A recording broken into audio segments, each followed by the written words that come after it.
Wilson Morales is one of America's preeminent film and television critics. His online publication, blackfilmsandtv.com, has just released its quarterly post of 50 plus fall or winter films produced, directed, or featuring black talent in prominent roles. He's here to give us his holiday picks. Say hello to Wilson Morales.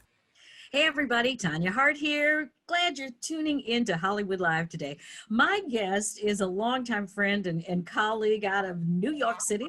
Wilson Morales is here, and we're going to be talking about all of the films and TV shows that you can find on your screens of various types right now that really involve and include a lot of people of color.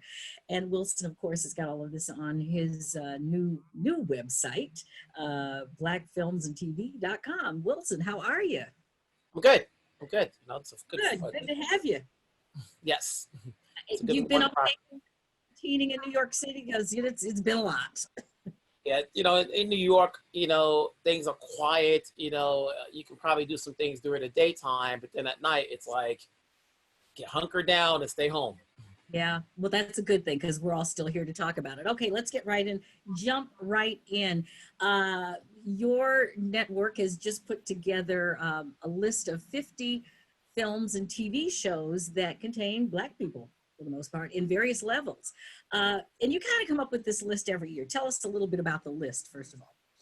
Well, the thing is, there's a lot of movies that are played every year in theaters, and nowadays, because of COVID, a lot more on streaming services, HBO Max, Disney Plus, OWN. And so, but, not a lot of focus is on them. Obviously it's easy to talk about the Rainey Black Bottoms, which has Viola and produced by Denzel. And you have other big films that get attention. But there are other films out there and don't have the talent that everybody would know of. So I put together a list, take some time to look to see okay, what's coming out that has Black talent in front of the screen or behind the screens in prominent roles. You could be a director, you could be a producer, a screenwriter, but it's an important role. And I want to show, and it's always I try to say, I try to make it my job to showcase that so that people have an option of knowing what film is out there. Very recently, we had a Robert De Niro film that went #1, The War with Grandpa, which is interesting. Right. No one Black on the screen in a prominent role. What people are not aware of is that the main producer of that film is a Black executive, along with his family. And people don't know that it was his son's idea to make this movie, and the father just happened to be in the business. And wow. It's a longer story of how you got Robert De Niro, but nevertheless, it's not that often you get Black executives promoting or producing movies of this caliber. Right. And the other key thing here is that, white people have told our stories for years. Now we tell our stories every now and then, but Black people have not been telling white people stories. So this is, I think, kind of revolutionary in that vein. It's like, okay, we should be able to tell anybody's story. If we're good at our craft, it shouldn't matter whose story we're telling. We just do a good job at what it is we do. But we're getting there. So in fact, that was October. Charm City Kings came out in October. The 40-year-old version, War with Grandpa, which we were just talking about. I think on your list too was The Devil to Play and to Pay. And that was just October. So now we're into November. And of course, you and I both attended the premiere of Ma Rainey's Black Bottom last weekend, which we've got to talk about that because, it's Chadwick Boseman's last film. It's produced by Denzel, based on the works of August Wilson and starring Viola Davis. It's one of those films you saw coming a long time that that it'd be in line for Oscar talk, and hopefully, being that the goalpost has moved, being that the films to be considered for an Oscar usually would end on December 31st. But because of COVID, they pushed it back to February 28th. So there's still plenty of time for other films to come in and be in the race. But that will be one of them. It's going to be released on Christmas Day on Netflix. No, on December Netflix, 18th, actually. On December 18th, yes. So you have that one. You've got One Night in Miami, which is Emmy winner, 4-time Emmy winner, Regina King's feature director debut, telling the stories of what happened when Muhammad Ali got together with Malcolm X and Sam Mhm. Cooke and Jim Brown after one of the fights that Muhammad Ali had. It's based another film that's based on a play, Right. by Kemp Powers. Speaking of Kemp Powers, he's also got another film that's coming out on Christmas Day, called Soul, which he co-directed. It's an animated film, the first film featuring predominantly black cast for Pixar, and that's Oh, going to be released on Disney Plus on Christmas Day. wow. So we've got a lot of great stuff coming up, and thank goodness, because I think everybody's really going to be home for the holidays for real, for real. Still locked into your house. Like I said, we did see Ma Rainey though, and I have to say, we know that Chadwick always brought his A+ game. Boy, does he bring it again. And I hear he's probably going to make history in terms of the Academy of being the first person, and I won't get this right, but to win in several categories, to win an Oscar. It'll be Well, obvious. it's too early to tell. We've both seen it. I definitely think he will get a nomination. He wouldn't be the first one to win posthumously. Peter Finch, I don't know if Peter Finch was the first one. Peter Finch was the last one to win Best Actor.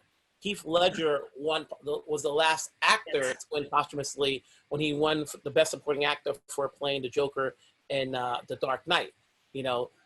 So when you're saying Chadwick, there's a possibility he could get 2 nominations for his other role in Spike Lee's The Five Bloods, and that's a supporting role. So Right. he could. Oh, that's, I'm sorry. So what it is like he may be the first one to actually get supporting one year, and then for Best Actor, because that's what they're going to put him up for in Ma Rainey, even though Yes, he's not really allegedly the main character, but he really is. he is. He is. Even though it's called Ma Rainey Black Bottom, and that's just the title of it. But once you see it, and there've been plenty of films that always had something in the title, and your assumption is it's always about that person. But then when you see it, it's like, oh no, it's whoever plays that role. Mhm. You can go back for a lot of films. It's like, okay, who's got the meaty role? Right. Definitely. Well, in terms of Viola, I mean, Viola nails and just slays everything she does. But this one, I've got to say, we see her a little bit differently from the way we normally see her. And of course, she does nail it again. So where do you think she will be in this race when we get to that part of the year? Where they're going to push her for Best Actress, and obviously there's a consensus out there that thinks that she should have won Best Actress or should have been in the Best Actress category for Fences, which she won, but in a supporting category, and that was her choosing, and obviously she's been nominated twice before that, when she got nominated for Doubt in the supporting role, and she got nominated for Best Actress in The Help, but lost to Meryl Streep. So, it's a shame that it's only Denzel and Mahershala as the only Black actors to have won 2 Oscars. And so far, we've only got one actress, several of them who've won awards, but only one actress to win Best Actress, and that's Halle Berry. And that's Halle, and wasn't that back in the 90s or something, or at least 2000? Nearly 20 years ago. Yeah, it was 20 years ago, 2000. So no, we are way, way, way overdue. And, we wish everybody well. In terms of behind the scenes, in some of these projects that we are seeing coming up, what can you tell us about who's working behind the scenes that we need to know about? Well, there's a movie coming out in February called The United States Faces Billie Holiday, and that's directed by Lee Daniels, telling the story of Billie Holiday when she went up against, obviously the government, and that stars singer Andra Day. So the jury's still out to see how far she can go. But hey, no one knew who Jennifer Hudson was when we saw Dreamgirls. Okay. So there is that. We still have Judas and the Black Messiah, which is the story of Fred Hampton, played by Daniel Kaluuya, who was nominated previously for Get Out, and Lakeith Stanfield. And that's directed by Shaka King, who's moving up because he had previously directed independent films. And that's produced by Ryan Coogler and Macro, Charles King. Okay. So you have that film out there. And then, it just got announced today. We thought it was going to be released on Christmas Day, but it has now been pushed back to March 5th, and that's Coming to America. the sequel Oh, yes. to the obviously the 1988 film, which brings back Eddie Murphy and that whole cast, primarily Arsenio Hall, John Amos, Cherie Headley, James Earl Jones. You know, so we are going to have to wait a little bit more to see that film. Yeah, I can't wait. I think that's going to be really, whatever it is that they do, it's not going to be wrong. It will always be okay with that movie. So I'm really looking forward to that. Wilson, thank you so much for all of you do and keeping us updated. We're going to have you back again, first of the year when all these nominations start coming in. So we can do Okay, our own handicap of what's happening. definitely But appreciate being on. is there anything that's your favorite so far? What's your favorite so far? There's a movie coming out December on Christmas Day called Sylvie's Love, which I really liked.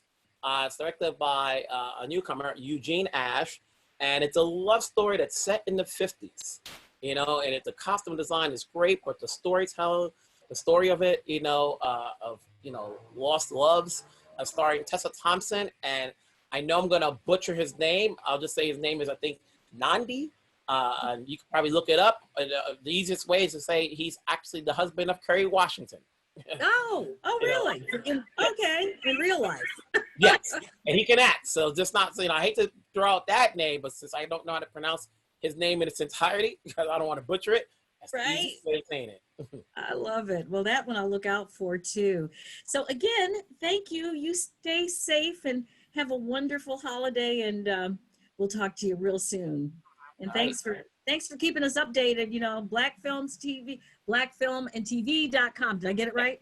Yes, you did. All right. Check it out, everybody. You don't want to miss it. Okay. All right. Take care.